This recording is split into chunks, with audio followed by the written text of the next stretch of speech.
Police police জনগণের মধ্যে যে দূরত্ব সৃষ্টি হয়েছে সেই দূরত্ব কমিয়ে আনা, পুলিশ বাহিনীর প্রতি মানুষের আস্থা ফিরিয়ে আনা। আমি বলবো এটা কঠিন না। একবার সে আন্তরিক পরিবেশ সৃষ্টি হলে এই বন্ধন অটুট থাকবে। আমাদের সমাজ যে একটা সুশৃঙ্খল সমাজ সেটা প্রমাণিত হবে। আমাদের সবাই মিলে একটা সর্বাত্মক প্রচেষ্টা হবে যেন মানুষ এবং পুলিশের মধ্যে দূরত্ব আমরা গুছিয়ে ফেলতে পারি।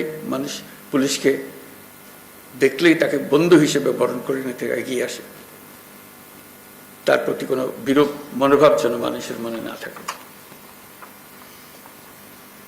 মাঠ পর্যায় থেকে শুরু করে সকল স্তরে আইন শৃঙ্খলা বাহিনীকে জনগণের বিশ্বাস অর্জনের জন্য কাজ করতে হবে। এই কাজটা আপনাদেরকেই করতে হবে। আর সরকারের দিক থেকে যা যা প্রয়োজন তা বাস্তবায়ন করা আমাদের দায়িত্ব। আমরা সে দায়িত্ব গ্রহণ করছি। পুলিশের সংস্কারের লক্ষ্যে অন্তর্বর্তীকালীন সরকার উদ্যোগ নিয়েছে। তৃণমূল পর্যায়ে কর্মরত পুলিশ সদস্যদের কল্যাণে কয়েকটি বিষয়ে দ্রুত ব্যবস্থা নেওয়া হয়েছে।